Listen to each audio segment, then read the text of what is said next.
আসসালামু আলাইকুম। আশা করি সবাই ভালো আছেন। উপদেষ্টা পরিষদের কিছু সিদ্ধান্ত গৃহীত হয়।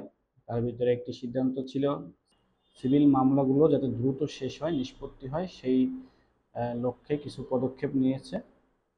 আমরা জানি সিভিল মামলাগুলো বছরের পর বছর চলতে থাকে। আমি এমনও কেস পেয়েছি ৯৫ বছর ধরে চলছে। সরকারের এই পদক্ষেপকে আমরা সাধুবাদ জানাই এবং এটা যদি বাস্তবায়ন হয় তো আশা করা যায় সিভিল কেসে যে হয়রানিগুলো মানুষ ফেস করে থাকে এটা অনেকটাই কমে আসবে। চলুন দেখে আসি সরকার কি কি পদক্ষেপগুলো নিয়েছে।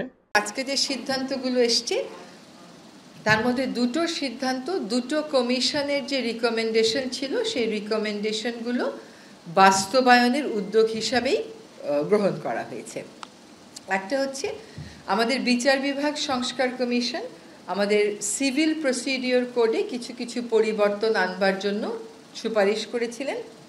তারই আলোকে আমরা সেই ব্রিটিশ সরকারের সময় প্রণীত সিপিসির কিছু কিছু সংশোধন আজকে নীতিগতভাবে অনুমোদন করতে পেরেছি। আপনারা জানেন যে বাংলাদেশে একটা কথা আছে যে কারোর সাথে শত্রুতা করতে গেলে একটা ল্যান্ড মামলা জুড়ে দাও, তাহলে ৩ জেনারেশনে সেই মামলা আর শেষ হবে না।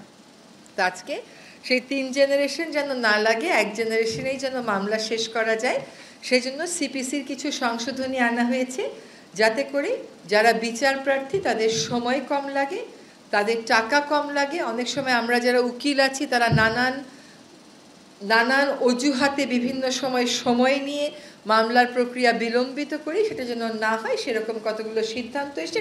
কয়েকটা উদাহরণ আমি আপনাদেরকে দিচ্ছি। যেমন আগে যেটা হতো যে একটা মামলার রায় হয়ে যাওয়ার পরেও আবার জারি মোকদ্দমা করতে হতো ওই মামলার রায় বাস্তবায়নের জন্য। এখন বলা হচ্ছে যে যখন রায় দেওয়া হবে ওই রায়ের মধ্যেই এক্সিকিউশনের বিষয়টা ইনক্লুড করে দেয়া হবে। আবার ওই যে বিভিন্ন সময় নেওয়ার কথা বলা হতো যে উকিলরা দাঁড়িয়ে দাঁড়িয়ে সময় নেবে, এখানে বলে দেওয়া হয়েছে যে সর্বোচ্চ কয়বার সময় নেওয়া যাবে। আবার লিস্টে ফুল হিয়ারিংয়ের জন্য কয়টা মামলা সর্বোচ্চ নেওয়া যাবে, আর পার্শিয়াল হিয়ারিং হয়ে আছে পার্ট হার্ড ম্যাটার এরকম কয়টা লিস্টে সর্বোচ্চ ইনক্লুড করা যাবে।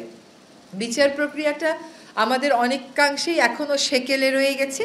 বিচার কার্যক্রমকে আধুনিকায়ন করতে এটা বলা হচ্ছে যে আমরা সমনজারিটা এখন থেকে টেলিফোনের মাধ্যমে, SMS-এর মাধ্যমেও বা অন্য মডার্ন যে ডিভাইসগুলো আছে, মডার্ন যে মেথডগুলো আছে তার মাধ্যমেও করতে পারবো। আর ফাঁসিয়ে দেওয়ার জন্য ভুয়া মামলা করা হয়, আগে সেটার শাস্তি ছিল 20,000, এখন সেটাকে বাড়িয়ে 50,000-এ করা।